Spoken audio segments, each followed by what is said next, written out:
Nouvelles technologies, univers numérique et innovation. Voici une tasse de tech avec Alain McKenna et Pascal Forget. Et bienvenue à une tasse de tech, édition de la Fête nationale du Québec en cette fin juin. C'est la fin juin? La fin juin approche, donc c'est comme ça. Eh oui, le fin c'est une bonne grosse semaine, mais quand même. Alain McKenna ici avec Pascal Forget. Salut Pascal. Bonjour Monsieur McKenna, très content de te parler. Pareil. Belle bébelle. Aujourd'hui, je trouve, on a des beaux sujets. On va s'amuser. Des machins colorés, des machins intéressants. On est dans l'ère du temps avec l'intelligence artificielle générative, bien sûr. On peut pas passer à côté. Hein. Les gens nous disent arrêtez d'en parler, vous en parlez tout le temps, mais on n'a pas le choix. Tout ce qui sort en ce moment. À un moment donné, c'était HD. À un moment donné, c'était 4K. Là, c'est rendu. Tout est intelligence artificielle. On s'en sort pas. On va parler de slop, d'antivirus, de jeux vidéo, d'Internet par satellite, de réseaux sociaux chez les ados, de gadgets qui misent sur l'intelligence artificielle pour remplacer ton iPhone, le petit Rabbit. Je trouve ça super le fun que tu l'as en main. La fin de l'intelligence artificielle chez McDo. Un robot, une pause, l'intelligence artificielle chez McDo, un robot qui te surveille au travail, et un nouveau Surface Pro de Microsoft que j'ai entre les mains, que j'utilise en ce moment et que je suis très, très heureux d'en parler et de l'avoir. Ça bouge du côté des laptops et c'est vraiment chouette. On salue en passant nos commanditaires, TELUS et Plan Hub, qui sont toujours avec nous. On est toujours heureux de les avoir. Ça nous permet de faire une balado relax, mollo, de qualité, tout en allant chercher l'information là où elle se trouve, n'est-ce pas? Tout en étant oui, et de manger en plus. Manger, c'est ce que j'allais dire. Payer nos sites sont hébergés chez Plan Hub, d'ailleurs. Alors, c'est chez Planet Toaster. Planet Toaster, oui, excuse-moi, Plan Hub. Là, mais qu'on parle aussi. Planet Toaster héberge les sites. C'est vrai que ça se ressemble, en fait. Faut faire attention. C'est ça, c'est Plan Hub, Planet Toaster. Il y a Plan dans le début. Voilà. On salue 2 entreprises québécoises. Fait que je suis à l'aise avec ça. On va partir ça vite parce que c'est chargé cette semaine. On va parler du portrait des TI au Québec. C'est la fête nationale. Ça fit avec les jeunes de Novipro tout à l'heure. Mais avant, on commence avec nos petits espressos d'actualité, nos rapides nouvelles express. Je vous dis ça comme ça rapidement parce qu'on en parlait tantôt. Ça s'en vient, là, Anthropic, qui est un des moins connus des géants de l'IA générative, vient de lancer une nouvelle version de sa propre IA générative qui s'appelle Claude. Donc, on a le droit à Claude 3.5 Sonnet en anglais.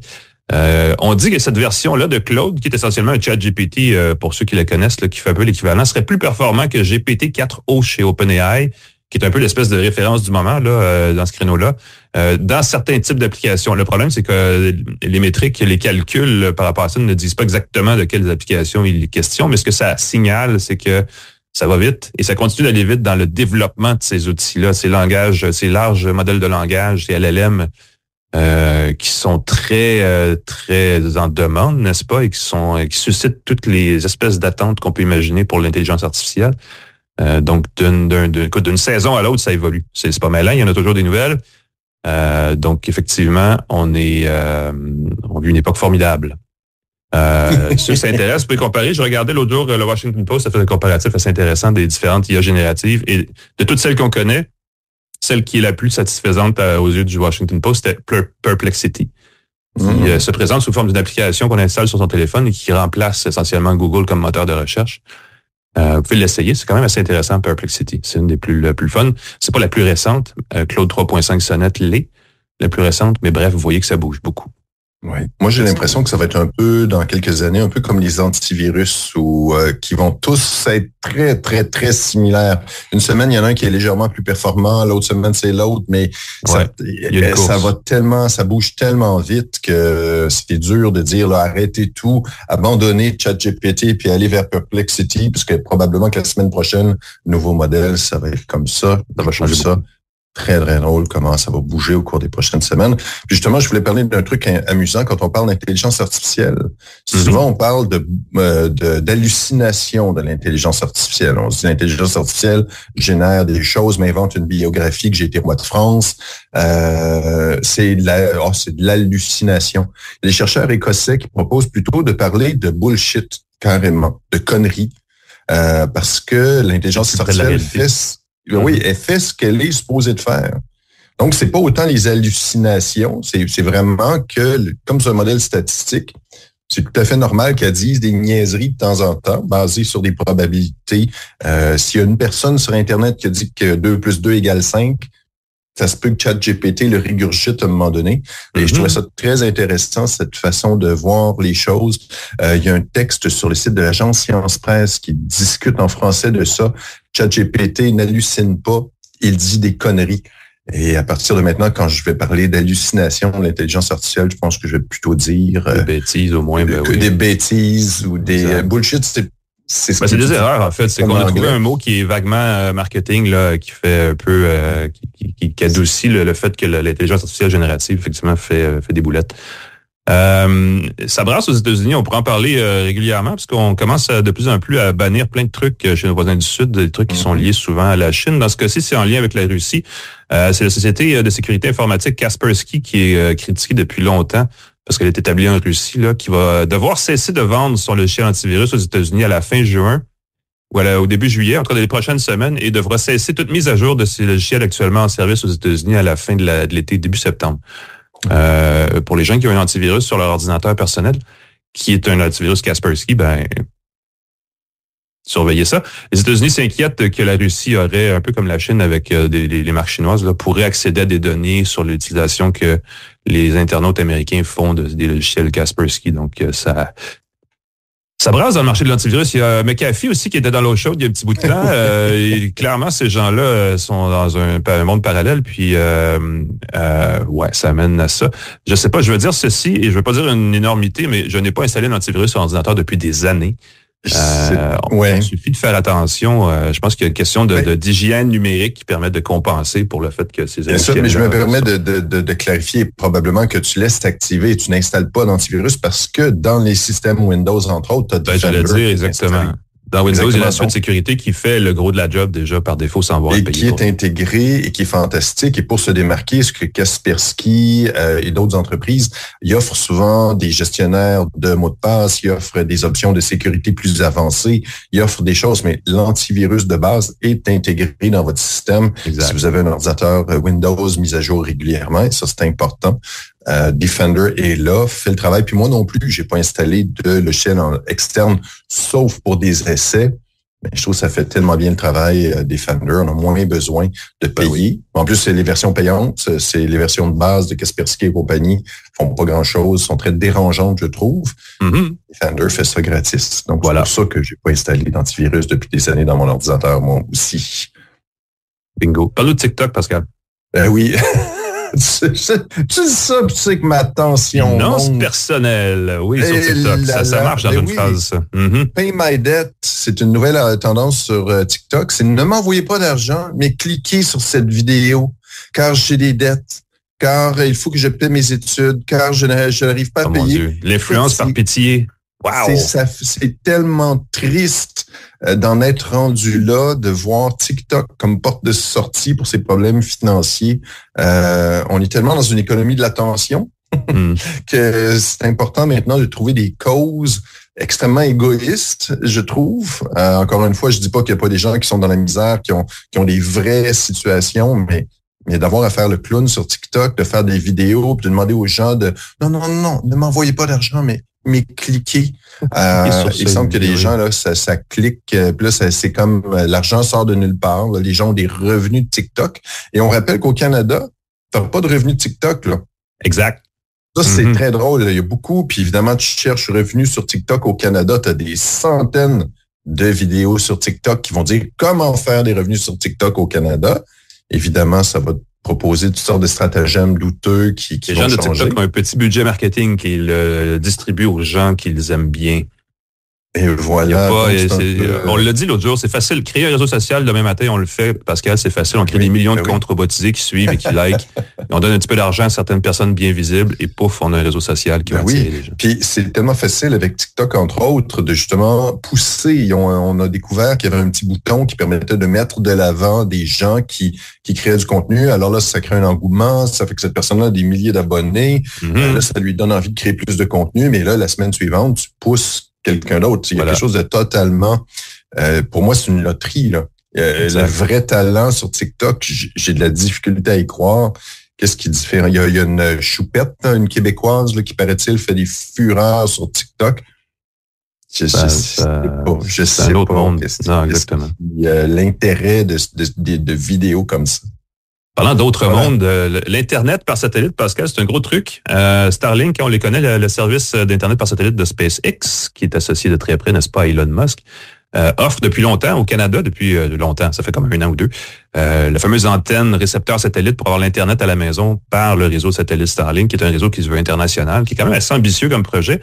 Il y avait une version de ça pour véhicules récréatifs qu'on installait sur le coin de son campeur, son camion, son site de camping, peu importe. Qui était fait pour mobile. Être vissé, c'est ça, qui était fait un peu pour être semi-fixe, disons. Exact. Là. Et là, on lance Starlink Mini, une version pour sac à dos portative dans sa poche de ce service-là. L'antenne coûte 600 $ américains, c'est quand même pas rien, c'est presque 1000, c'est 900 $ canadiens. C'est pas donné, mais c'est quand même, le concept est intéressant. Ça vous donne l'Internet par satellite nécessairement, mais partout où vous vous trouvez, parce que la couverture est quand même assez vaste de ce service-là. Les gens qui s'intéressent. Je ne sais pas si c'est offert au Canada, mais j'imagine que c'est offert partout. Je pense pas que Starlink se casse la tête avec les frontières géographiques. Mais j'aime le concept. On parlait avec Apple la semaine dernière et Google il y a quelques semaines d'envoyer des textos par satellite, des choses comme ça. Et là, je ne vais pas dresser une tendance, mais j'ai l'impression que les services par satellite, les services numériques par satellite, bientôt vont embêter les fournisseurs de services Internet et cellulaires et tout ça, des télécoms nationales dans bien des pays. Je pense qu'il y a une petite confrontation à anticiper de ce côté-là. Ben oui, juste le fait de pouvoir se déplacer. On parle de sac à dos, très compact, mais ça pourrait être aussi pour quelqu'un qui est en période de déménagement, et tous ceux qui font des travailleurs autonomes en situation d'urgence. Tu t'en vas où que tu sois, tu sors ton antenne, quelque chose de, même, j'imagine que comme c'est un service mondial, tu t'en vas en voyage, tu mets ça dans ta valise, tu as Internet à une assez bonne vitesse où que tu sois, sans frais supplémentaires, du moins sans payer plus que ce que tu payais pour ton forfait. Très intéressant comme option. Tu peux m'amener ton antenne chez McDo? Et ça, c'est très drôle. L'intelligence artificielle, ceux qui vont aux États-Unis, puisqu'on se déplace ici, McDo testait j'aime pas ça appeler ça McDo, comme c'était mon grand chum, c'est McDonald's, testait depuis 2 ans une commande à l'auto assistée par l'intelligence artificielle. Qu'est-ce qui peut mal aller, Alain? Qu'est-ce qui peut bien aller? C'est sûr que je pense qu'il y avait quelqu'un qui a commandé 220 McCroquettes, des affaires complètement absurdes. Ouais. Quelqu'un qui reçoit des centaines de dollars de croquettes de poulet, de la crème glacée couverte de bacon. Doit pas être méchant, remarque. Quelqu'un qui a commandé de l'eau, puis un hamburger ou je sais pas quoi, puis qui a reçu du beurre et du ketchup, des petits carrés de beurre et du ketchup. Tout est possible. Fait que, encore une fois, je me demande comment ça se fait que ça n'a pas été filtré ou que ça n'a pas été de façon plus intelligente. La commande n'a pas été traitée de façon un peu plus intelligente par l'humain qui la prépare. Mais les tests dans une centaine de McDo aux États-Unis vont arrêter fin juillet. Fait que si vous nous écoutez des États-Unis en ce moment, dépêchez-vous de trouver un McDo près de chez vous qui utilise le service avec l'intelligence artificielle. Des croquettes gratuites. On sait pas. Ben oui, des croquettes gratuites et peut-être quelque chose à mettre sur les réseaux sociaux pour faire mousser votre compte TikTok. L'intelligence artificielle, on le sait, c'est une grosse façon de maximiser le service que tu offres aux clients. Hein. C'est un peu tordu. Ça permettrait, entre autres, de servir dans plusieurs langues. Imagine là, que peu importe la langue que tu parles, l'intelligence artificielle devrait te comprendre. Les profits aussi, parce qu'il y a Wendy's qui fait des tests semblables. Ils vont mettre certains produits de l'avant selon la météo. Et c'est pas fou, parce qu'avec l'intelligence artificielle, qu'on en parle de ça. Ben oui. C'est ça, on dit tout le temps, quand il fait chaud, les gens veulent de la crème glacée, mais c'est peut-être pas le seul facteur, qu'il y a peut-être d'autres produits quand il fait plus sec, quand il fait plus humide, que les gens veulent des aliments plus salés, plus de frites. Quand c'est la saison du baseball, ils veulent plus de hot dogs, je sais pas. Plus de hot dogs peut-être, et puis ça pourrait même augmenter légèrement les prix. Imagine une petite augmentation. Les prix dynamiques. 20 sous, prix dynamique. Alors, quand tu as bien chaud, tu vas vendre 1000 cornets à 20 sous de plus, ça fait déjà plus de sous. Alors, on va arrêter ça chez McDo en attendant qu'on règle les petits bugs. L'intelligence humaine a encore du bon quand même. C'est pour monter les prix, je sais pas, mais c'est sûr qu'on va trouver le moyen tordu d'extirper plus de sous d'un peu tout le monde. C'est toujours ça qui arrive, en fin de compte. On va finir sur cette petite brève linguistique. Donc, les gens qui aiment franciser des expressions anglophones, c'est l'occasion que jamais, puisque le terme français n'a pas encore été trouvé. On connaît tous le spam qui donne du publi pourriel ou du publi postage ou du courriel. Je sais plus c'est quoi le mot, c'est pourriel. Contenu. Bref, le spam par courriel, par mes réseaux sociaux, tout ça, on sait, ça fait des années que ça existe. Et là, l'intelligence artificielle génère un successeur au spam qui s'appelle le slop. Être sloppy, c'est faire des gâchis, là, être maladroit d'une façon malpropre. Et là, ce qu'on réalise, c'est que les gens se font bombarder de fausses images, de contenu. C'est pas nécessairement la même chose que des hallucinations ou des bêtises, comme on disait tantôt. Mais c'est quand on reçoit beaucoup de contenu. Nous, en tout cas, depuis un bout de temps, je reçois des communiqués de presse rédigés par l'IA. Je pense qu'on a des collègues journalistes sur les réseaux sociaux qui automatisent leurs publications aussi. Puis ça paraît parce qu'il y a une façon que ça se rédige. Oui. Il y a des images traficotées. Ouais. Et tout ça, c'est du slap. Donc, on va bientôt entrer dans un monde où on va être inondé de contenu généré par l'intelligence artificielle. Et nous serons donc dans l'avènement du slop. Alors, je vous invite à trouver le mot français. Si vous avez des suggestions, écoutez, écrivez-nous. Ça va nous faire plaisir de revenir sur le sujet. Moi, j'échange pour une chronique dans le Devoir, là, dire... la bouillie, la soupane, ce serait quoi le slop? C'est un peu dégueulasse. Oui, il y a quelque chose de slop quand tu parles de bouffe. C'est un petit frère du spam en Angleterre, j'ai bien compris. Le slop, c'est une espèce de bouillie de viande. Le spam, c'était l'espèce de pâté de pseudo-viande. De viande en boîte. Fait que slop, ce serait l'équivalent en français. C'est à trouver. En même temps, on l'a traduit en pourriel, donc c'est pas nécessairement comme si on allait trouver un aliment de basse qualité équivalent, là, mais à suivre. C'était nos espressos de tech, les amis. J'espère que vous êtes en forme, parce que là, on a des actualités plus costaudes qui s'en viennent. Juste vous rappeler que les actualités, comme à chaque semaine sur une tasse de tech, sont présentées par InfoBref, que vous connaissez sans doute. L'infolette qui vous évite de passer du temps le matin à fouiller dans l'actualité pour trouver ce qui devrait mériter votre attention. C'est une infolette qui est lancée tous les matins dans votre courriel, très tôt, je pense que c'est 5 heures du matin, c'est avant que tout le monde se réveille. Elle résume en 5 minutes les 10 nouvelles à connaître chaque jour. Allez voir ça. Infobref.com, c'est gratuit, c'est électronique, c'est sur le courriel, ça rentre dans votre inbox, ce n'est pas du spam, donc ça vaut la peine.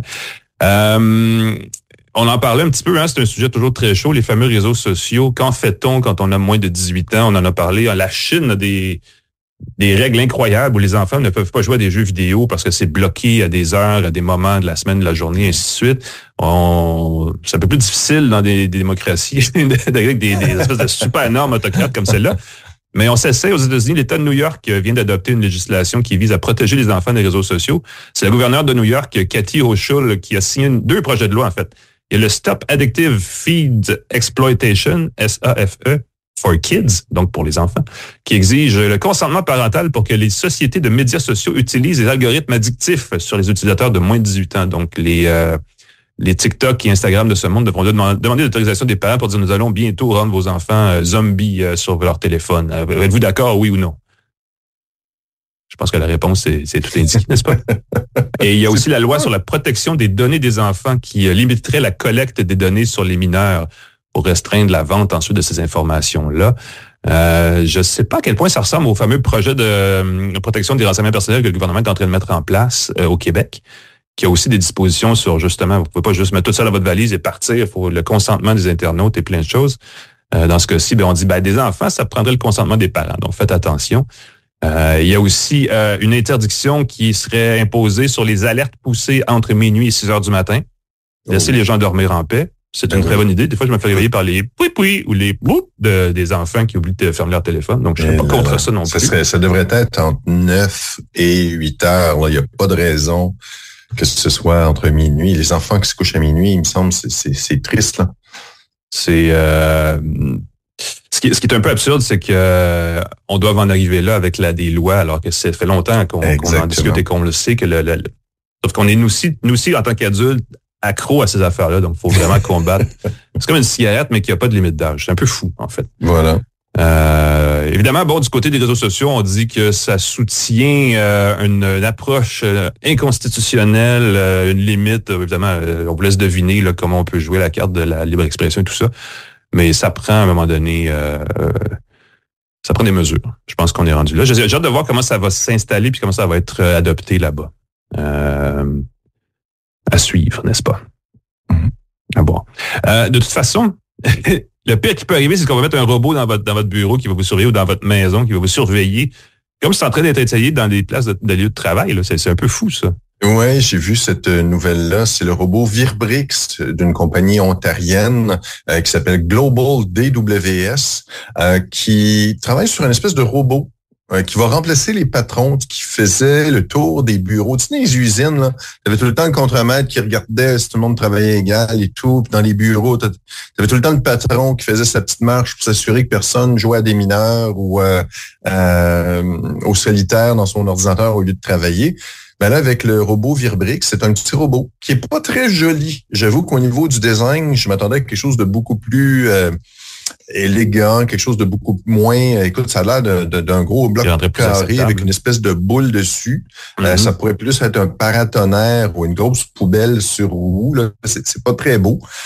Qui se balade, qui contient l'équivalent d'une caméra. C'est comme une caméra de surveillance, mais qui utilise l'intelligence artificielle. Donc, il y a une caméra 360 qui analyse l'image et qui ensuite l'efface. Donc, en théorie, il n'y a pas d'images qui sont prises et en théorie, il n'y a pas d'informations qui permettent d'identifier Alain McKenna sur la photo. Sauf que on sait que Alain McKenna est à son poste de travail. Disons que c'est assez, si quelqu'un est à un endroit ou non, on sait que c'est son poste de travail, on sait que c'est son bureau. Disons que c'est assez facile de déduire que c'est quelqu'un qui est pas là ou non. Et ce que j'ai trouvé très drôle, c'est que ça, la compagnie dit non, il n'y a pas d'informations, il n'y a pas d'images qui sont gardées, à moins que le client en fasse la demande. Encore une fois, ça ouvre une belle porte. C'est utilisé à Ottawa et Gatineau. C'était utilisé en mars pour vérifier les fonctionnaires. On sait qu'en septembre, ils vont revenir. Voilà. On sait qu'en septembre, ils vont devoir revenir au travail quelques jours par semaine. Et là, le syndicat des services gouvernementaux s'inquiète beaucoup. L'allocation du robot pour 2 ans coûte autour de 40 000 $. C'est très, très flyé. Le robot prend aussi, avec des capteurs, une 20aine de capteurs. Il prend la qualité de l'air, la luminosité, le bruit, l'humidité, la température. Le but de ça, c'est de créer un double virtuel de l'espace de travail pour améliorer... Le fameux jumeau numérique. Là. Le jumeau numérique, le digital twin, voilà.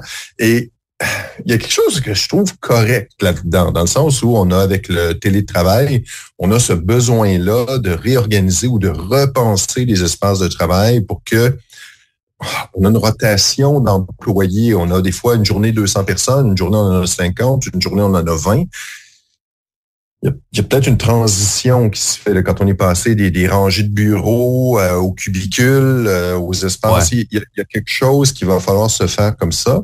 Moi, écoute, on pourrait ouvrir une partie éditoriale, là, la partie où, tu sais, souvent, les jeunes, ils savent pas travailler, ils arrivent puis ils partent, puis ci, puis ça. Puis je suis comme, moi, je suis de la génération, puis t'es la même, Pascal, où, tu sais, trouver un job quand on était ado, là, c'était comme impossible. C'est pas facile.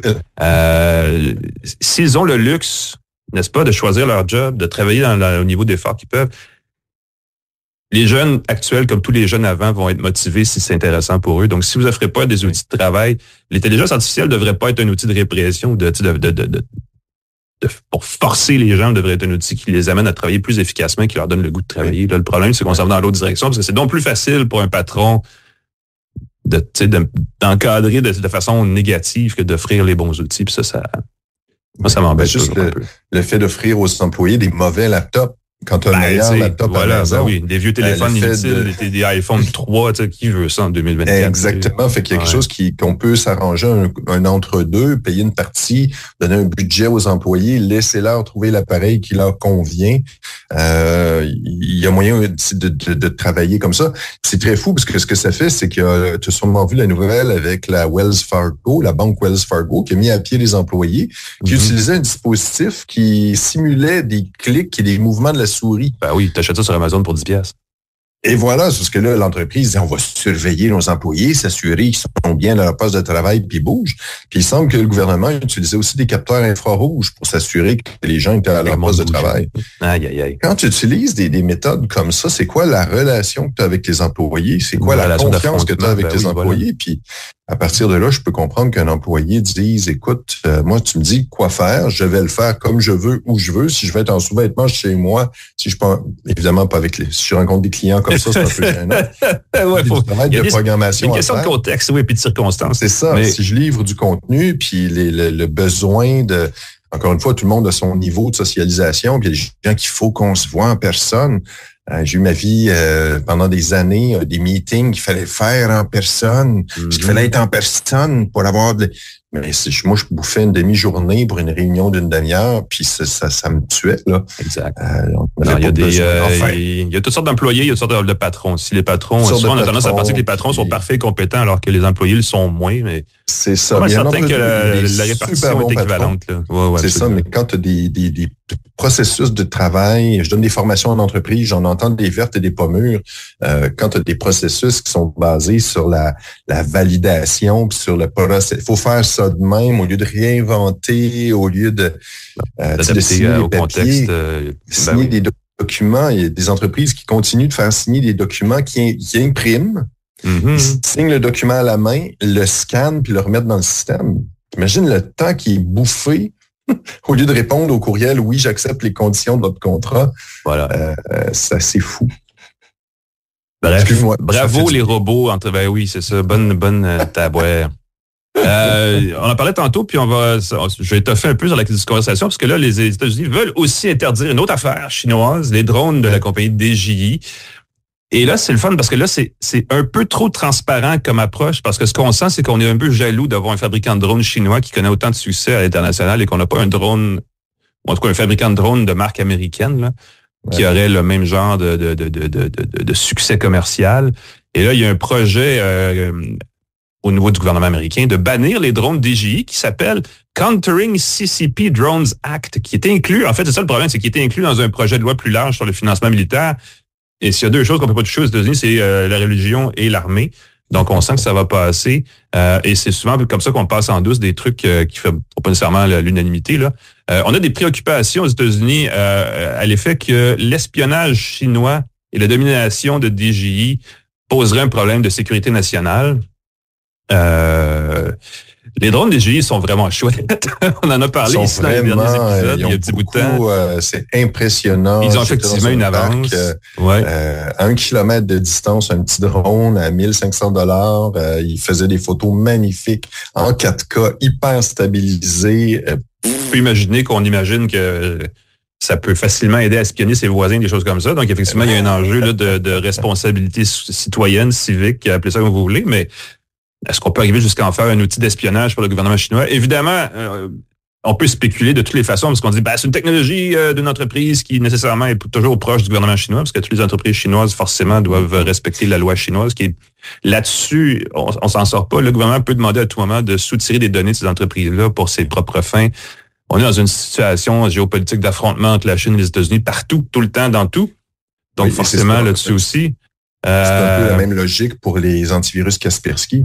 Avec voilà, exactement. C'est jamais que Kaspersky dit non, le gouvernement russe nous dit rien, mais demain matin, ils peuvent rentrer et dire, donnez-nous les renseignements de vos clients américains. Et puis, Kaspersky ne peut pas dire grand-chose. Hein. On a imposé récemment une taxe de 100% sur les voitures électriques chinoises aux États-Unis parce qu'on a peur surtout de la concurrence commerciale parce qu'ils sont vraiment très abordables, ces véhicules-là.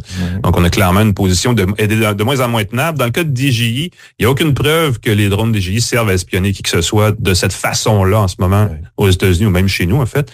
Mais ça va être à suivre. En tout cas, c'est une réglementation, évidemment, qui va favoriser, j'imagine, aux États-Unis, l'émergence éventuelle d'une marque américaine, mais on l'attend encore, cette marque-là. De toute façon, les drones vont être fabriqués en Asie, probablement en Chine. Donc, c'est... en tout cas, à suivre, n'est-ce pas? Mais là, on est rendu qu'on bannit à peu près tout. Là. On a TikTok qui est en tête, il y a Huawei qui a été banni il y a un petit bout de temps, DJI. Quoi d'autre? C'est une drôle de situation géopolitique dans laquelle on se trouve en ce moment. Et ce n'est probablement pas terminé. À suivre. Ça met fin sur cette note, n'est-ce pas, aux actualités de la semaine. C'était une grosse semaine, il y a pas mal de stock, mais ce n'est pas fini parce qu'on revient tout de suite après ceci, le temps d'ouvrir notre troisième fenêtre dans Zoom avec Martin Pelletier, qui est un porte-parole de Novipro, qui est une entreprise spécialisée en technologie de l'information, une entreprise québécoise, qui a dressé il y a quelques semaines un portrait des TI au Québec dans l'entreprise. Qui fait quoi? Est-ce qu'on se fait pirater plus que les autres? Est-ce que ça devrait être un problème? Est-ce qu'on investit suffisamment dans la formation? Moi, il y a plein d'affaires là-dedans qui m'interpellent. Donc, on va en parler. Restez avec nous. On revient tout de suite à une tasse de tech.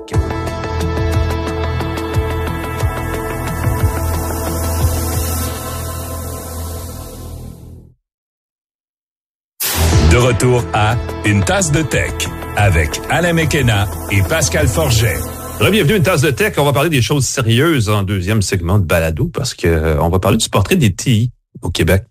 Et ça sonne froid comme ça, mais les TI, j'en parlais avec, je sais pas avec qui j'en parlais cette semaine, il y en a partout, en fait. Toutes les entreprises, dans le travail, même à la maison maintenant, parce que beaucoup de gens travaillent à la maison. Donc, on en a partout autour de nous des outils informatiques qui ont autant de bénéfices que, je veux dire, de risques, parce qu'on en parle un peu moins, mais il y a toujours la question de la cybersécurité qui est embêtante, il y a la question de la surveillance, on en parlait tantôt, n'est-ce pas, avec le fameux robot surveillant. Ah, la technologie, n'est-ce pas, c'est magique. Et pour en parler, on a avec nous Martin Pelletier, qui est chef des initiatives stratégiques chez Novipro. Novipro, qui est une entreprise de technologie bien québécoise et qui est installée confortablement, si je regarde l'arrière-plan que je vois derrière toi, Martin, là, au centre-ville de Montréal. Ben oui, bonjour et bienvenue. Merci d'être avec nous. Ben, ça me fait plaisir. C'est un plaisir partagé de pouvoir discuter avec vous au niveau du portrait TI. C'est intéressant parce que vous faites chaque année depuis, je pense que c'est la 8e cette année, là, ce fameux portrait TI qui donne une idée assez haut niveau, mais assez accessible aussi de c'est quoi l'adoption de la technologie en entreprise. Donc, pour les gens qui sont pas nécessairement chefs d'entreprise en tant que travailleurs, ils peuvent comparer un peu comment ça se fait ailleurs. Il y a beaucoup de statistiques extrêmement importantes. Mais il y en a une qui m'a tout de suite sauté aux yeux. C'est une statistique qui touche la cybersécurité, la sécurité des données. En fait, c'est pas nécessairement juste cyber. Là, je pense que ça va plus large que ça. Vous avez remarqué, parce que vous faites un sondage qui est en fait mené par Léger, donc c'est un sondage qui est très crédible. 61% des entreprises disent avoir revu leurs pratiques informatiques suite à une brèche dans la protection des données. C'est un gros chiffre, me semble. Est-ce que c'est inquiétant ou est-ce que c'est normal? Où est-ce qu'on se situe par rapport à ça? J'ai un peu peur, en tout cas. Je dirais pas inquiétant, mais c'est souvent... Je vais reculer dans le passé où une vingtaine d'années, on parlait de type de relève pour la relève informatique. Puis là, tout le monde avait j'ai mon plan, ça tient sur une feuille 8,5 par 11, j'ai pas de problème, la direction est complète. Jusqu'au jour où il arrive un événement majeur qui fait en sorte que ma feuille de papier n'est plus nécessairement... Quoique sur papier, c'est bon, mais il faudrait que je le teste, il faudrait que je le valide, parce qu'il y a des investissements majeurs qui sont faits. Beaucoup d'entreprises, puis je voyais une statistique, je me rappelle pas, mais beaucoup sont très satisfaits de leur sécurité informatique, tant qu'il n'y a jamais eu autant d'attaques aujourd'hui. Quand il arrive des attaques, effectivement, c'est là qu'ils s'aperçoivent qu'ils n'étaient pas prêts à être attaqués, ils n'étaient pas prêts à se relever, à être cyber-résilients. Est-ce que c'est inquiétant? Je vais dire oui, mais en quelque part, c'est chaque gestionnaire, parce que je vais faire une petite parenthèse par rapport au portrait TI. Quand on l'a commencé il y a 8 ans, c'est on voulait comprendre, en tant qu'entreprise, on voulait comprendre où c'est que le marché allait pour savoir où investir, pour être capable de pouvoir supporter ces choses-là. Cette année, on a rajouté une particularité, c'est que là, on donne des questions d'un outil de questionnement par sujet, où ce qu'un entrepreneur ou un CIO ou un VP ou quelqu'un de dirigeant dit est-ce que tu es capable de répondre à ces questions-là? Si tu es capable de répondre à ces questions-là, tu es en bonne position, mais si tu ne peux pas répondre à ça, là maintenant, on te donne un outil pour être capable d'aller discuter avec les équipes informatiques pour pouvoir t'aider, soit en sécurité, soit en automatisation, soit en intelligence artificielle. Fait que c'est un peu l'objectif dans lequel on l'a construit cette année. C'était une première où ce qu'on impliquait directement où on émettait des risques, on mettait des opportunités, mais c'était quoi la grande question parfaitement? Effectivement, la cybersécurité, c'est la grande question, c'est est-ce que tu comprends l'impact d'une cyberattaque, puis quel va être ton impact au niveau réputationnel sur le marché? Puis avec le coût moyen qui est à peu près on évalue à peu près à 5 millions pour pouvoir te relever d'une attaque informatique majeure. On a regardé l'entreprise, puis là, son nom m'échappe, une compagnie qui était à une pharmacie en Colombie-Britannique, qui a été attaquée, puis qui était incapable de pouvoir... le nom m'échappe. C'est une grande entreprise, là. C'est quelqu'un, mais là, tu as le côté, je me protège dans les périmètres, mais si je me fais attaquer, est-ce que je peux être cyber-résilient? Je sais pas si ça répond à ta question. Ben oui, puis en fait, moi ce que ça me fait réaliser, parce que les cyberattaques, tant qu'on le subit pas, tant qu'on n'en voit pas une passer, on imagine que c'est très abstrait et que ça ne nous touchera pas nous, parce qu'on est une petite PME dans un créneau, on n'a pas besoin, tatati. Il y a beaucoup cette excuse-là. Moi, ça me concerne pas. Et là, évidemment, il arrive une attaque, et là, on se sent un peu bête, mais il y a aussi le fait que dans la prochaine année, il faut se conformer aux une nouvelle loi québécoise sur la protection des renseignements qui demande d'avoir des mesures en place en cas d'attaque pour au moins avertir les gens affectés, puis ainsi de suite. Puis la plupart des entreprises, je pense, ne sont pas encore prêtes à ce changement qui s'en vient. Là, c'est question de d'ici septembre l'année prochaine. Là, j'en reviens toujours sur le même concept qu'on disait, tant que la personne n'a peut-être pas attaqué, il ne perçoit pas nécessairement qu'il y a une urgence. La journée que le gouvernement va décider d'impliquer les pénalités qui devraient y être associées, puis je n'ai pas le montant exact ou quel type de pénalité qu'il pourrait avoir, probablement ces personnes-là ou ces entreprises-là vont pouvoir mieux se conformer. Mais encore aujourd'hui, là, tu sais, on est obligé de dire qu'on a eu une attaque. Cette année, il faut inventorier où sont les données personnelles, parce que faut que tu comprennes dans ton réseau où sont dans ton réseau, dans tes data, où sont les données sensibles. À partir de ce moment-là, c'est sûr que c'est souvent les plus petites entreprises qui ont le plus de difficultés avec ça. Ouais. Parce que les grandes se prennent. Quand on a des petits budgets, on essaie de pas vouloir dépenser dans des choses qu'on perçoit comme étant superflues, mais c'est puis des fois, les personnes ne comprennent pas c'est quoi une donnée sensible. J'ai pas de données clients. Oui, mais tu as des données de tes employés. Oui. T'as leur numéro d'assurance sociale. Oui. T'as leur adresse. Tout ça. Voilà. C'est ça. C'est très drôle. Je donne des formations là-dessus et c'est très, très drôle. Les gens ne savent pas qui est le responsable. Il faut en nommer un dans ces organisations. Ce que vous dites, c'est tout à fait juste que, justement, là, il faut répertorier où nos informations. Et je pense que les gens pensent que c'est très coûteux de se conformer à la loi 25. Puis oui, ça peut demander des changements organisationnels, mais des fois, c'est simplement de revoir ses pratiques, réorganiser, capturer moins d'informations aussi, les effacer après un certain moment. Puis c'est pas plus coûteux que ça. C'est très rassurant de faire cet inventaire-là des données sensibles dans son organisation. Je viens de revoir pour le Québec, il y avait 17% des répondants encore qui ne sont pas familiers avec la loi 25. C'est quand même majeur. Là. Et de ce nombre, il y avait 28% qui sont pas au courant, puis pas au courant qu'ils ne savent pas, mais tu sais, une compagnie qui est en Ontario et qui dessert des clients québécois a l'obligation aussi de se conformer à cette loi-là. Fait que on a comme mission, nous, de pouvoir, informer les gens pour être capable de les aider, même les accompagner à pouvoir arriver. On a quand même un bon réseau de partenariats, soit d'avocats, bureau d'avocats, qui nous permet là, de pouvoir les aider. Les outils aussi qui existent, des outils très simples, pas si chers que ça, pour être capable de détecter et répertorier. C'est surprenant. Souvent, notre Bipro, on se met comme un client zéro pour pouvoir valider et tester des outils. C'est toujours intéressant de s'apercevoir que, moi, j'ai des vieux courriels, ça fait 22 ans que je suis ici, là. J'ai des vieux courriels que j'ai déjà envoyés à mon comptable avec mon numéro d'assurance sociale dedans, tu sais.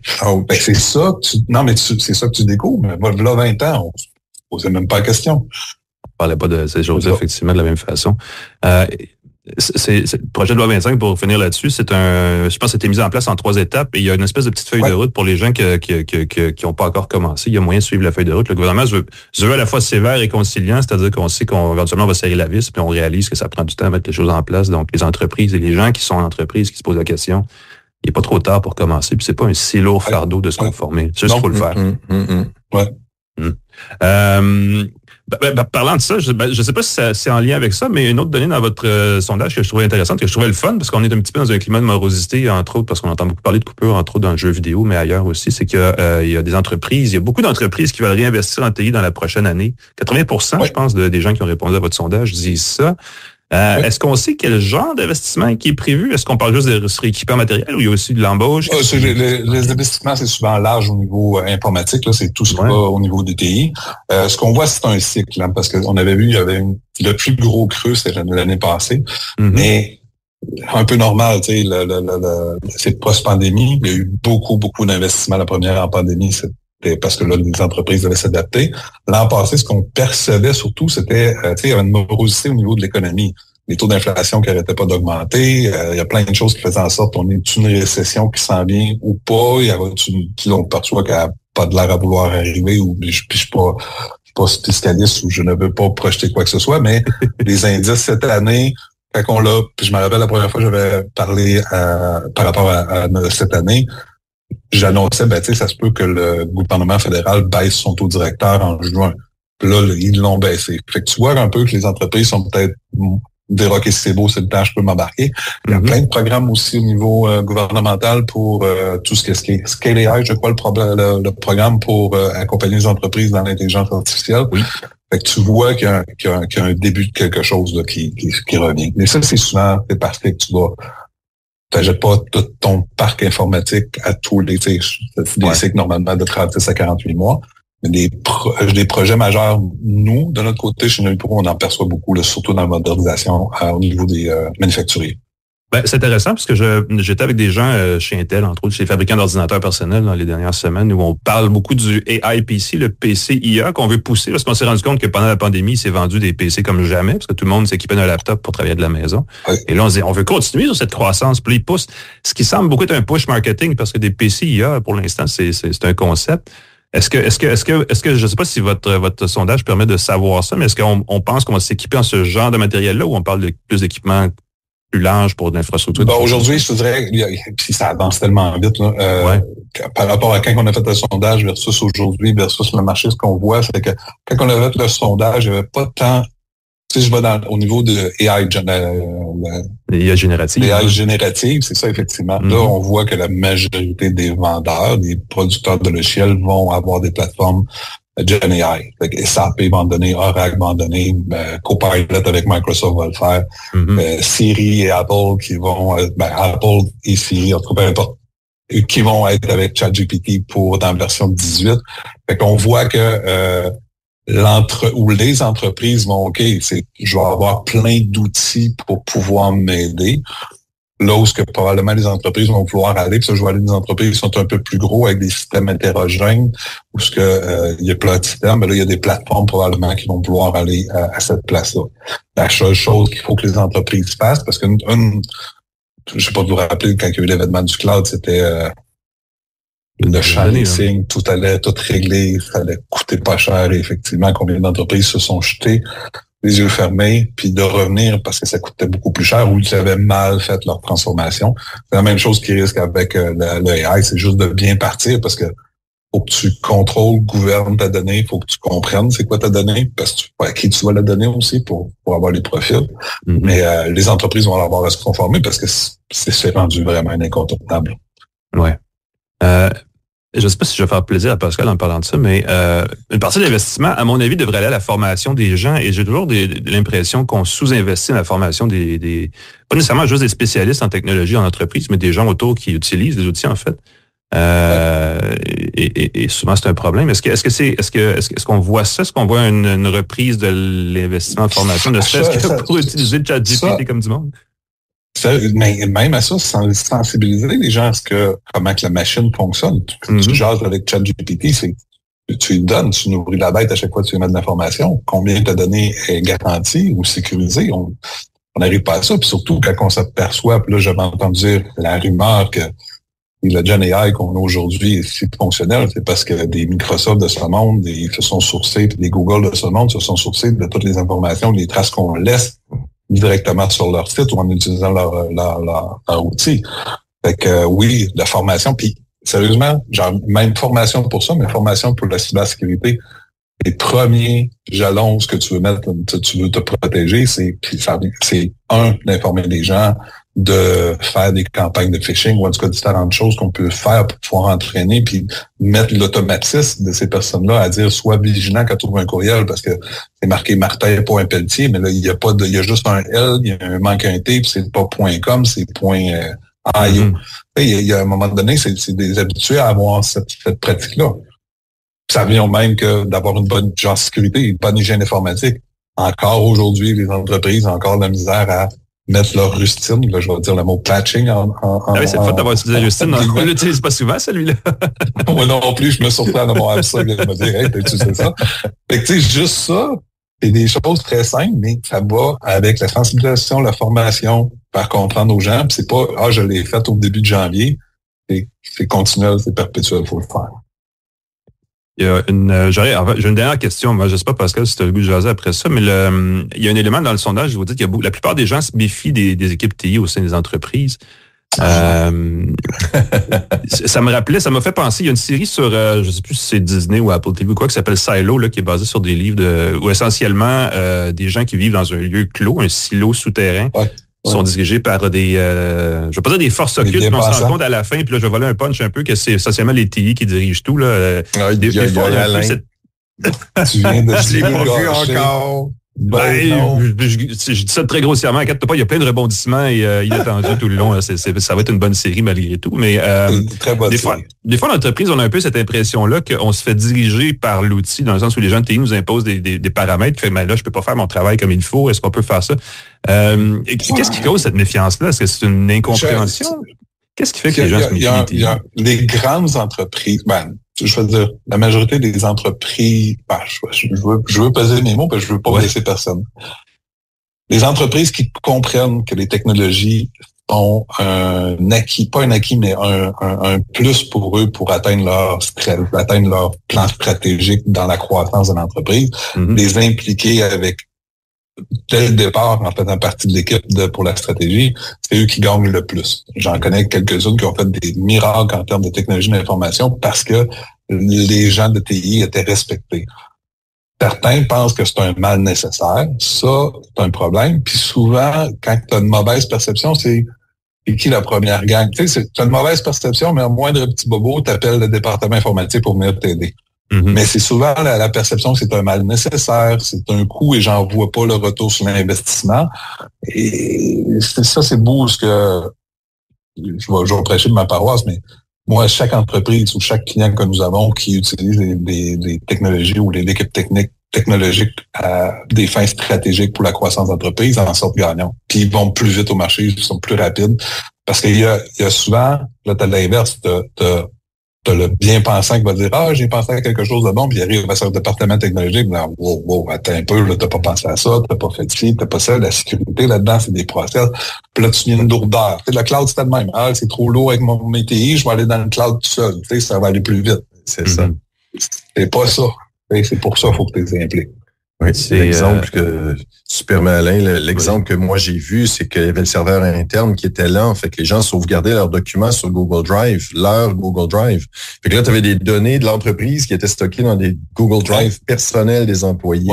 Et là, c'était le chaos parce que là, tu partageais des documents, il y avait des doublons et le pauvre informatique là-dedans qui essayait de mettre à jour ses serveurs. C'était difficile d'évaluer la capacité nécessaire. Fait que souvent, les TI, c'est les méchants qui imposent des contraintes, mais souvent, c'est pour des raisons. Ils voient les conséquences, ils voient les gens sur les sites sur lesquels, les sites douteux sur lesquels les gens bloquent des sites, là, les gens chialent, je peux plus aller sur tel site. Ben oui, parce qu'on voit des fuites de données.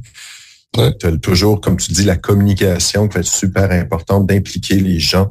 Les TI devraient être une force positive dans l'entreprise, je pense, quand c'est bien géré, mais il faut responsabiliser un peu les employés, justement, en leur donnant les bonnes pratiques.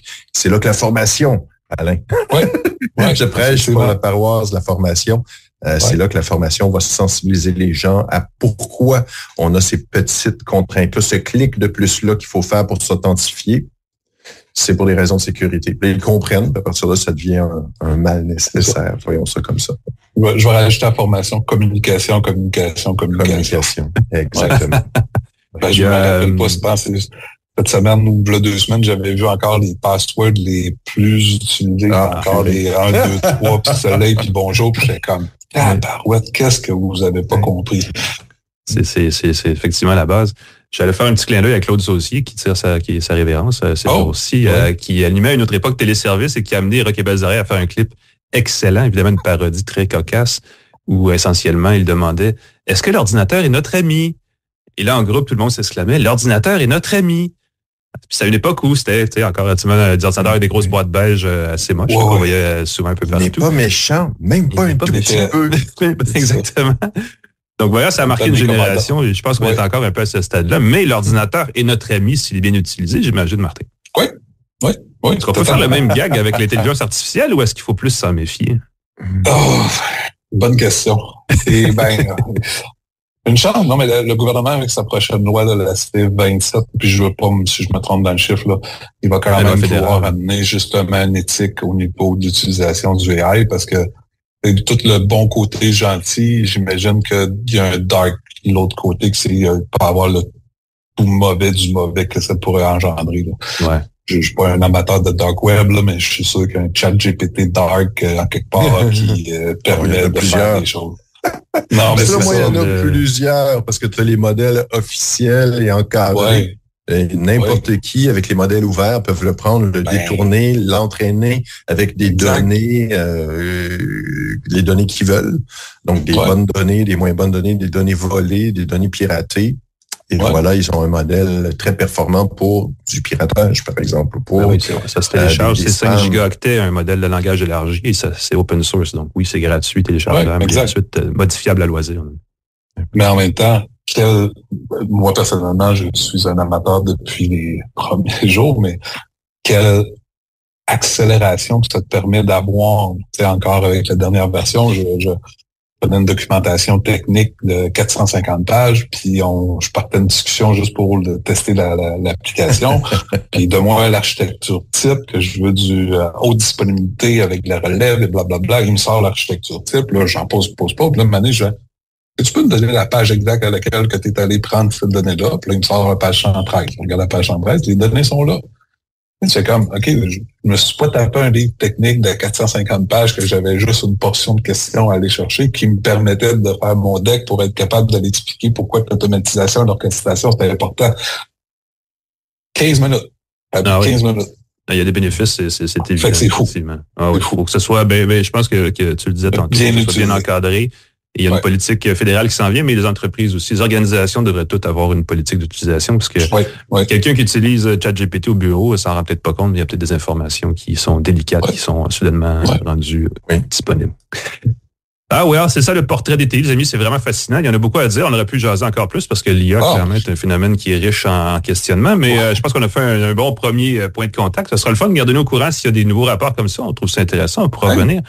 Martin Petit, donc chef des initiatives stratégiques chez Novipro. Merci d'avoir été avec nous. En tout cas, c'était vraiment hyper intéressant. Je vous remercie.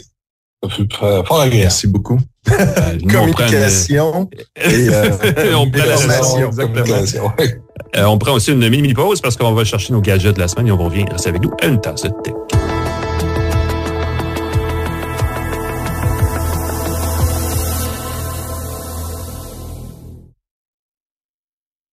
De retour à Une tasse de tech avec Alain Mekena et Pascal Forget. Et re-bienvenue à Une tasse de tech. On va parler de gadgets, pas mal le fun cette semaine. Il y a eu du nouveau.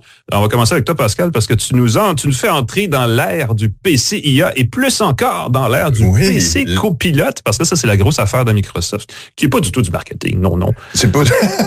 J'allais dire justement, Copilot plus PC, le nouveau type d'ordinateur de Microsoft, qui doit avoir un minimum de 16 gigaoctets de mémoire vive, 256 gigaoctets de stockage, surtout un coprocesseur pour l'intelligence artificielle. C'est un PC qui intègre l'intelligence artificielle Copilot dedans. Il y a même un bouton Copilote qui s'ajoute sur le clavier. Exact, c'est ça. Puis je pense qu'il y a quand même un minimum, parce que les gens disent, wow, ça doit être super puissant, ça durera pas longtemps sur la batterie, mais il y a quand même un requis aussi de minimum d'autonomie. D'autonomie. Et dans ce cas-ci, du laptop Surface de 7e génération de Microsoft, on parle d'une autonomie qui va jusqu'à 22 heures de lecture de vidéo. OK. Ce qui est similaire à ce que le MacBook faisait. Ça fait quelques l'objectif, du côté de PC et Intel et tout kit, là, On a enfin atteint quelque chose à parité, disons, au MacBook. Il faut pas oublier que l'écran des PC Surface sont tactiles. Mm-hmm. Donc, ça, c'est un truc qu'il n'y a pas sur les ordinateurs Mac. 22 heures de lecture de vidéo. Écoute, hier, j'ai utilisé pendant plus de 2 heures, ça bouffait à peu près 10% de la batterie. C'est pas mal ce que ça donne. J'ai commencé le podcast, on était, combien je t'ai dit, 49%, je crois. Okay. Écoute, je suis rendu à 28. On a eu des pauses. Hein. Les gens disent... c'est pas... ça fait un petit peu plus qu'une heure qu'on est, 1h15 là, qu'on est plus qu'une heure. J'ai un micro branché, j'ai la luminosité qui est élevée, j'ai le zoom qui roule, j'ai mes pages qui roulent sur le côté. Fait que, est-ce qu'on va avoir vraiment 22 heures d'usage actif, connexion Internet et tout? Pas sûr. Mais c'est 12 heures, moi, pour moi, c'est... tu veux pouvoir travailler une grosse journée, revenir à la maison, puis pas te casser la tête. Fait que c'est ça le bénéfice. Exactement. Dans le cas du Surface de 7e génération, on parle de multi-day use. Je crois qu'on a réglé, ça c'était validé, là, mais je crois qu'on a réglé le problème de baisse de batterie pendant qu'on l'utilise pas. Ah, ça c'est fâchant. Puis ça, les téléphones Android le font encore. Là. Quand tu es en veille puis tu perds 40% de ta batterie, c'est tellement fâchant. Là. Tu laisses ton laptop, tu le mets dans ton sac, tu dis il est chargé pour demain, tu te lèves le matin, il est à 80% de batterie. pendant la nuit à 20% qui est baissé. C'est un peu embêtant. Ce que je trouve magique aussi, ce que je trouve excitant, puis c'est drôle de dire en tant que chroniqueur techno, on devient blasé à un moment donné, mais c'est qu'on a un nouveau processeur qui est dessus, le Snapdragon X de Qualcomm, compagnie qui fait des téléphones cellulaires.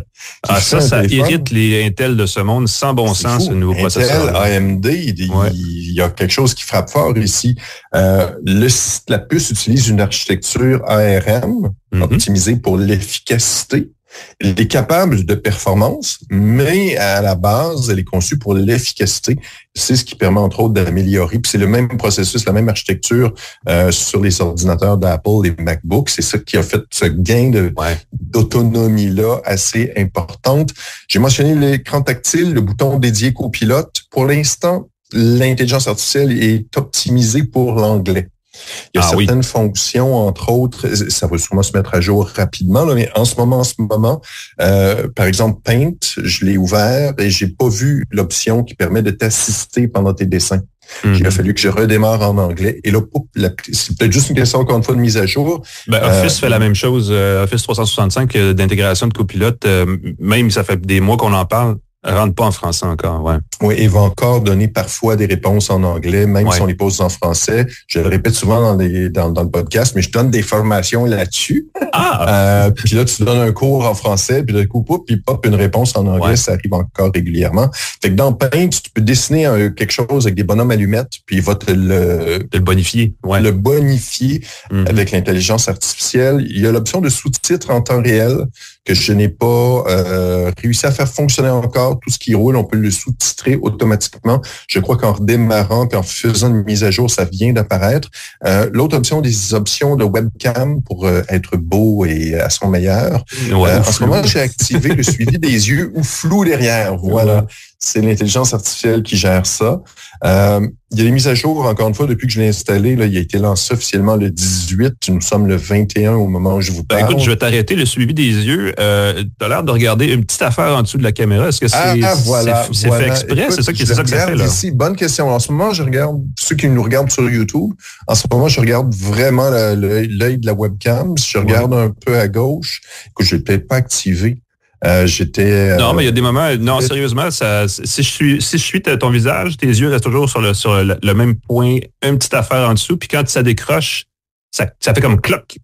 Tes yeux vont trop vite quand ça décroche. C'est assez spécial. Voilà. C'est un peu bizarre, je te dis. Oui, mais ça fait que des fois, quand on regarde, justement, je regarde mes notes, je te regarde sur la webcam, ça donne l'impression que je suis plus attentif pour la personne. On l'active ou on le désactive. Évidemment, c'est un choix. L'option qu'on attendait, qui a pas été, puis c'est très drôle, on avait fait la blague, c'est l'option Recall. En français, rappel, qui permettait de faire des captures d'écran de son ordinateur. C'est super historique, qui a été rappelé. Ils devaient la lancer au lancement, puis finalement, ils ont fait « Finalement, on ne lance pas tout de suite. » On s'est rendu compte qu'il y a peut-être des soucis de sécurité. Écoute, qu'est-ce qui peut arriver de mal si quelque chose capture tout ce qu'il y a sur ton écran, le résume dans un fichier texte? Si vous visitez des sites web ou des pages ou des documents que les gens autour de vous ne devraient pas voir et accèdent à votre ordinateur, là, ça devient une conversation désagréable. Même pas. On pense à des codes, simplement l'intelligence artificielle dit des niaiseries. Tu as un pop-up. Écoute, moi, je regardais sur Facebook, j'ai vu une image... olé apparaître. Quelqu'un s'était fait pirater son compte. J'ai rien fait, j'ai pas cherché, mais sur Facebook, j'ai vu une image olé. Si l'intelligence artificielle avait capturé ça, aurait pu donner l'impression que je passais mes journées sur des sites olé, ce qui est pas le cas, je vous le dis tout de suite. Donc, c'est normal qu'on mette qu'on lance cette option-là plus tard. Le bémol avec le nouveau laptop, parce qu'encore une fois, il y a des gens qui vont se jeter là-dessus, c'est une nouvelle architecture, c'est un nouveau processeur. Il semble qu'il y a des applications qui fonctionnent pas ou qui vont mal fonctionner tant qu'il n'y aura pas de mise à jour. Je vois beaucoup d'applications pour ARM. Ces applications-là vont tirer le meilleur parti du nouveau processeur. En ce moment, j'utilise le navigateur Chrome. Est-ce qu'il est optimisé pour ARM? Je ne le sais pas. S'il y a des petits flottements, il y a certains, entre autres, des gens parlaient de VPN qui, pour une raison quelconque, ne fonctionnait pas sur le processeur ARM. C'est une question de jour, c'est une question d'heure. Les patchs s'en viennent. Il semble que c'est pas très difficile, mais pour vraiment tirer le meilleur, c'est un peu comme la transition du PowerPC au processeur Mac ou du processeur Intel à PowerPC. Puis on est revenu au plus M chez Apple. Ça existe, ces transitions. C'est une petite transition comme ça qui se fait bien. Fait que ceux qui utilisent, qui se disent, hey, moi, je vais remplacer mon PC pour un Surface 7 ne seront peut-être pas, puis je veux pas faire peur au monde avec ça, je pense pas que c'est un gros problème, mais s'ils s'attendent à être 100% fonctionnels avec toute leur application, pourraient avoir certaines applications pourraient mettre quelques jours, quelques semaines, quelques mois avant d'être entièrement optimisées pour le nouveau processeur. Mais c'est super prometteur parce que Intel, tu le sais, travaille très, très fort pour eux aussi lancer leur laptop. L'automne va être chaud dans le monde du processeur et de l'ordinateur personnel. AMD aussi va lancer, la course est là, puis évidemment, Apple ne dort pas pendant ce temps-là. Exactement.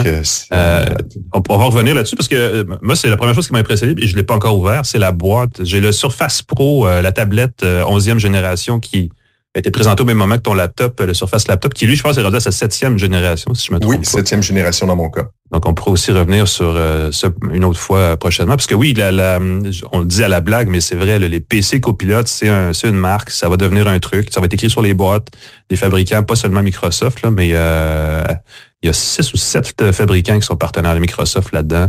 HP, Dell, Acer, Asus. Oui.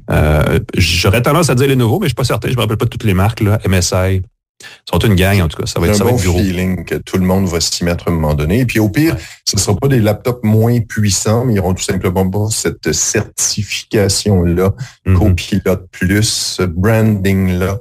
Tu sais, il y avait Intel Inside, il y avait différents critères. C'était quoi il y avait un autre branding à un moment donné pour des laptops optimisés pour la durabilité. Il y avait Intel Evo qui est encore dans les airs, qui existe encore, qui a pris du temps à être mis en place puis qui a raté un peu son coup parce que c'était supposé arriver là en 2022, 2023, tous les laptops avaient minimum 12 heures d'autonomie, avaient une mise en veille éternelle, plein d'affaires. Puis je l'ai pas vu dans beaucoup d'ordinateurs personnels. J'arrête pas de dire laptop, d'ordinateurs personnels portatifs,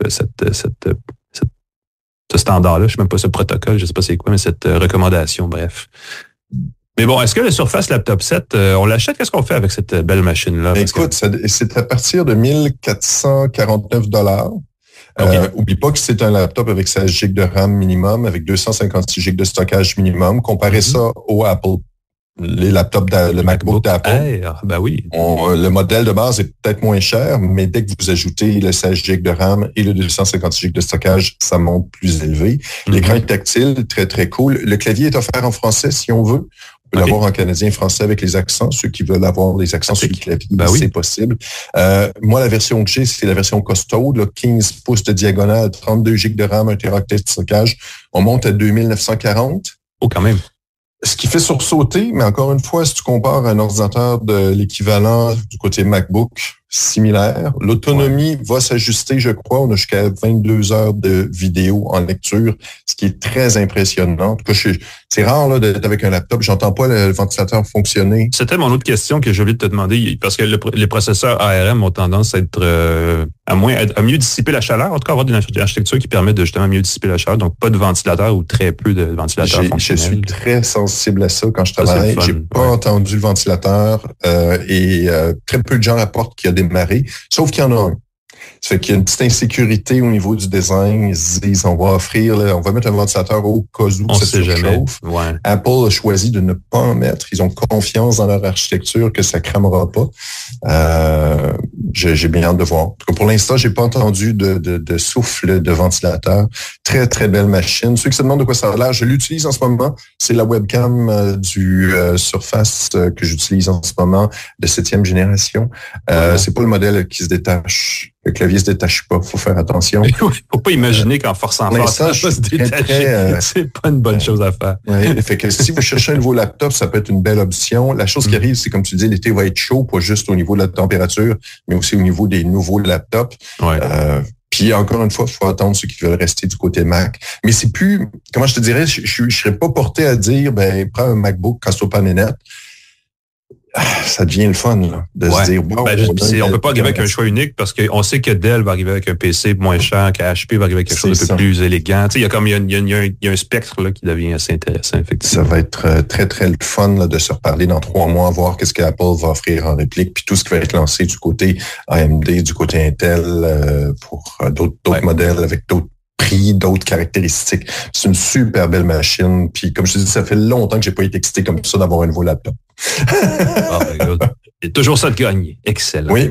Puis toi, tu as un autre gadget que je suis très content que tu l'aies entre les mains. Là. Une belle petite machine qui n'a eu que des critiques négatives depuis qu'elle a été mise en marché il y a quelques semaines. C'est le Rabbit R1. Rabbit, c'est le nom, c'est une start-up de la Silicon Valley, donc on s'en sort pas, c'est très californien.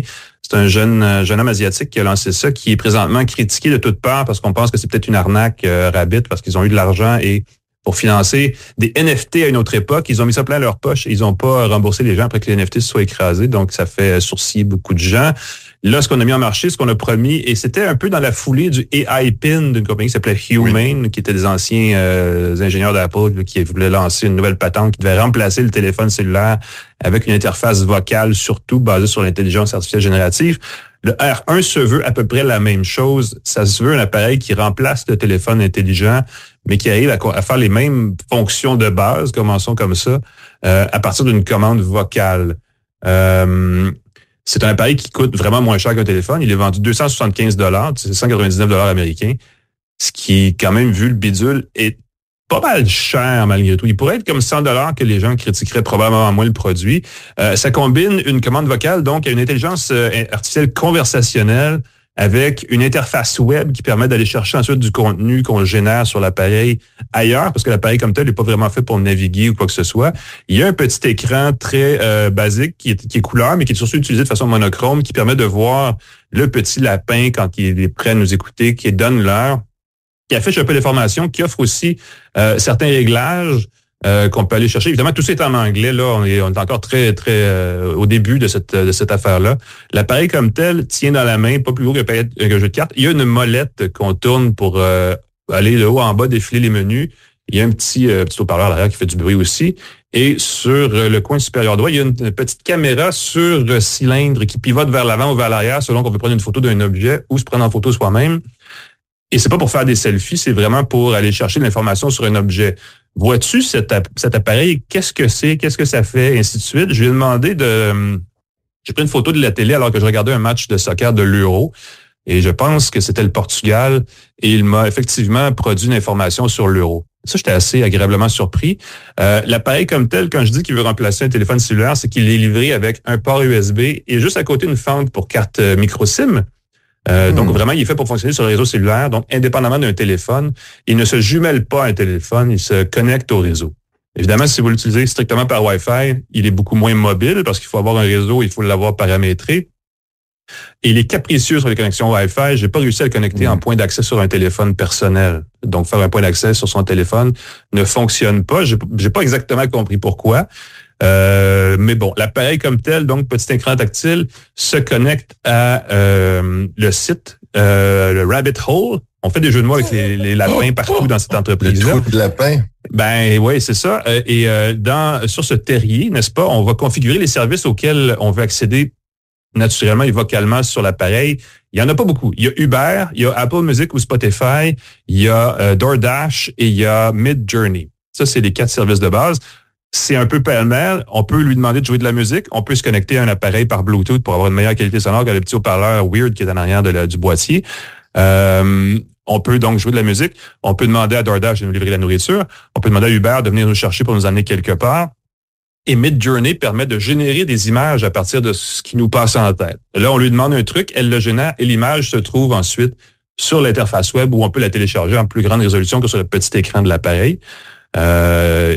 Donc, vous aurez compris que c'est pas entièrement autonome comme bébelle. Il faut vraiment aller de temps en temps chercher des choses sur le site. L'appareil est petit. Le logiciel est assez léger. C'est même, pour bien des gens, l'équivalent d'une application Android, parce que là, des petits comiques ont extrait l'application et l'ont mis sur un téléphone d'Android. Ils se sont rendus compte que ça marchait encore mieux que sur l'appareil comme tel. Et là, encore là, des gens ont dit, ben là, c'est une arnaque. On aurait pu juste lancer une application. Donc, oui, il y a ça, là. Ça, on n'est pas sûr à quel point. Chez Rabbit, on dit que l'application sur le Rabbit R1 et fait plus de choses que sur un téléphone Android. Pour l'instant, ça fait pas grand-chose, on se comprend. Et il y a une autonomie là-dessus qui est extrêmement courte. 4 à 6 heures que j'ai pu avoir de batterie pour l'utiliser. L'appareil dort sur le comptoir et ne fait rien et quand même draine sa batterie. Ça, je trouve ça vraiment dommage. Vraiment, c'est pas un produit fini. Ça, c'est clairement une critique facile à faire. Ce produit-là n'est pas fini. Il est intriguant, il est amusant, il donne une idée de ce que pourraient donner des appareils quand l'intelligence artificielle générative va être comme répandue sur les téléphones et ailleurs. Mais malheureusement, il y a cette limite-là. Il y a aussi le fait que la connexion cellulaire et la connexion Wi-Fi, elle est là. Mais des fois, l'application, il faut qu'elle se réveille. Puis ça prend du temps. Genre, le petit lapin, quand on lui parle, on appuie sur le bouton sur le côté. Là, les petites oreilles se lèvent. On peut lui demander un truc. On va aller chercher sur Internet. Mais des fois, il y a un délai de 3 secondes avant que le petit lapin se réveille. Et après, ne va pas chercher l'information sur Internet et ne répond pas. Et on ne sait jamais quand ça va faire ça. On peut pas dire à tous les coups qu'on va avoir la réponse à la question qu'on se pose. Donc, c'est vraiment une limite d'interface, de UX qui est vraiment comme désagréable au possible. Donc, ça enlève une autre partie de l'intérêt du bidule. Et évidemment, ce qu'on fait, c'est qu'on a lancé ça, le bidule, et on dit achetez-le, ils sont rendus à une 5e fournée, là, ils sont au-dessus de 100 000 appareils vendus, ils ont au-dessus d'1 million d'interactions par jour, c'est comme des gros volumes. Mais il n'est pas encore fini, le logiciel. On dit, il y a des choses qui s'en viennent, inquiétez-vous pas. Ça serait le fun, un bidule comme ça qui nous fait un compte-rendu des courriels, reçoit nos textos, permet de communiquer, permet d'automatiser les 8 grosses affaires qu'on fait tous les jours sur un téléphone. Mais pour l'instant, on est à peu près à 1 affaire et demie. Tu sais, Uber, on s'en sert vraiment pas tous les jours. La musique, ça peut servir. Le jumelage Bluetooth, il est sympathique. Mais on n'est pas encore au point là pour remplacer. Et c'est la même chose avec le AI-PIN que les gens disaient. On n'est vraiment pas proche de combler les attentes. Et ça, c'est une partie du problème. C'est qu'on a promis des choses qui sont pas livrées sur l'appareil. Mais on dit chez Rabbit, non, on va le soutenir longtemps. Les mises à jour s'en viennent à tous les mois. Puis effectivement, à tous les mois, ils ont des courriels, ils envoient des messages. Ça fait 2 mois qu'ils envoient des mises à jour over the air, mais ça passe par le réseau où on améliore un petit peu on corrige les bugs, puis on améliore les fonctions. Mais c'est pas itératif, c'est très léger comme correctif. On n'est pas encore au point où on a une version de ça qui fait comme wow, ça c'est une mise à jour. Donc ouais, c'est un beau gadget, intriguant. C'est quelque chose avec lequel on va jouer, j'imagine, 1 semaine, puis je vais me tanner, dans le sens où à un moment donné, on fait le tour du bidule, puis on n'a plus vraiment intérêt. Ça demande une connexion cellulaire pour être vraiment fonctionnelle avec Uber et tout ça, là, pour la géolocalisation puis le fonctionnement sur le fly. Donc, ça coûte aussi des sous de ce côté-là, parce que c'est pas gratuit, avoir une connexion cellulaire. Donc, pour le coût engendré, ça vaut vraiment pas la peine. À moins que vous soyez financièrement extrêmement à l'aise, parce que vous embête pas, là, ne vous lancez pas sur ces gadgets-là. C'est clairement pas fini comme gadget. Pour des gens qui, comme nous, en parlent à chaque semaine et aiment les nouveaux gadgets et clairement ont une curiosité par rapport à ça, c'est le fun d'en avoir un pour voir comment ça va évoluer.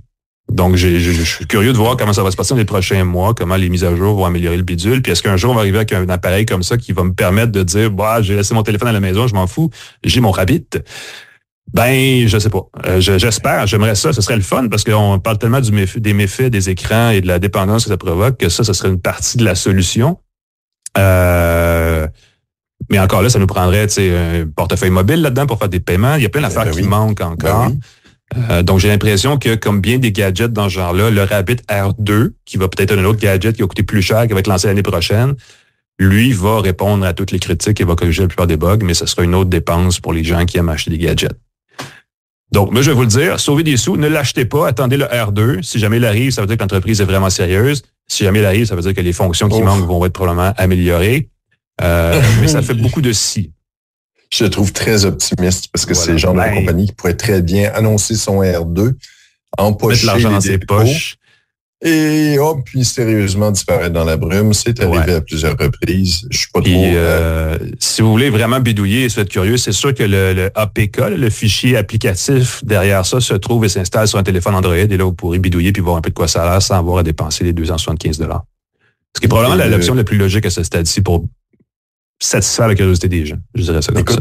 Tu parles de curiosité, le truc qui m'a beaucoup impressionné, il y a un type sur YouTube, en tout cas ça dit ce que ça dit au niveau de la crédibilité, qui dit qu'il a installé Android dessus et qui s'est servi du Rabbit R1 comme téléphone minimaliste. Mini-téléphone, ah oui. Et donc, il paraît qu'à partir de là, ça devient utile, puisque là, tu as accès à toutes tes applications, tu peux gérer ton Sonos, tu peux gérer toutes les applications Android que tu peux installer dessus. Et ça, pour 275$, c'est déjà beaucoup plus intéressant.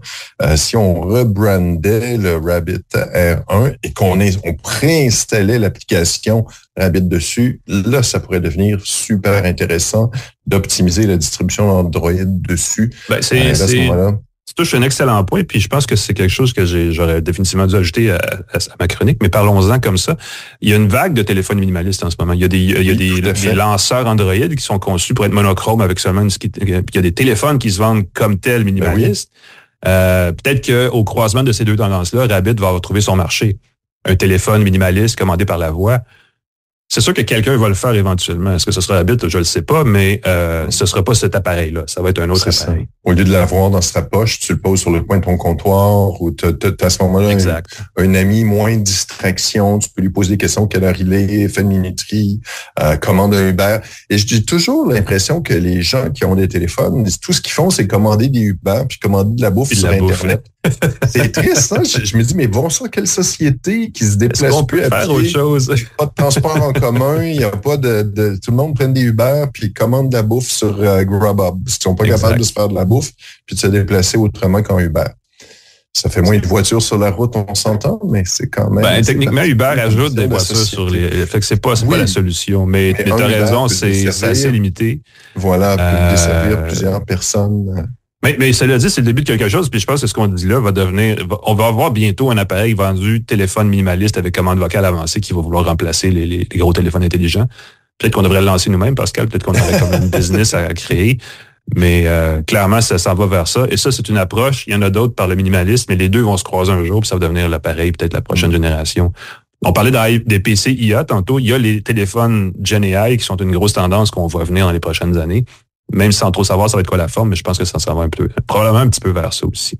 Est-ce qu'on prédit que dans quelques années, on va avoir nos AirPods ou nos Apple qui va mettre ça sur et là, dans tes AirPods, tu vas avoir l'intelligence artificielle qui va te parler comme.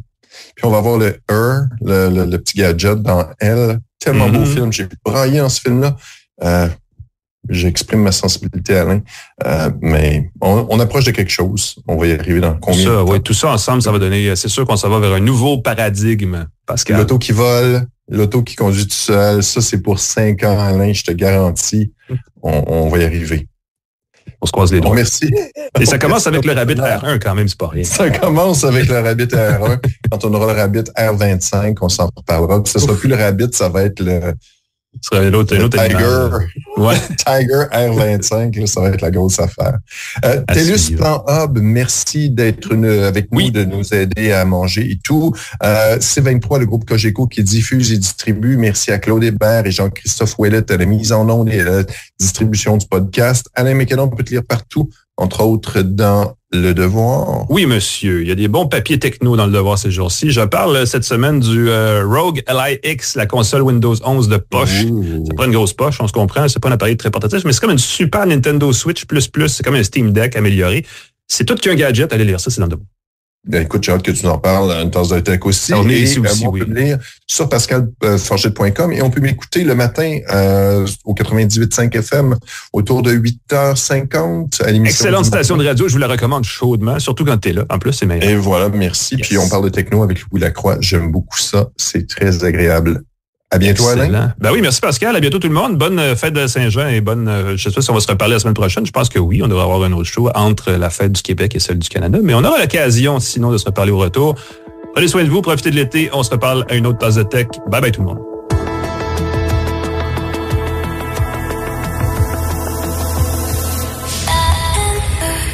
C'est 23.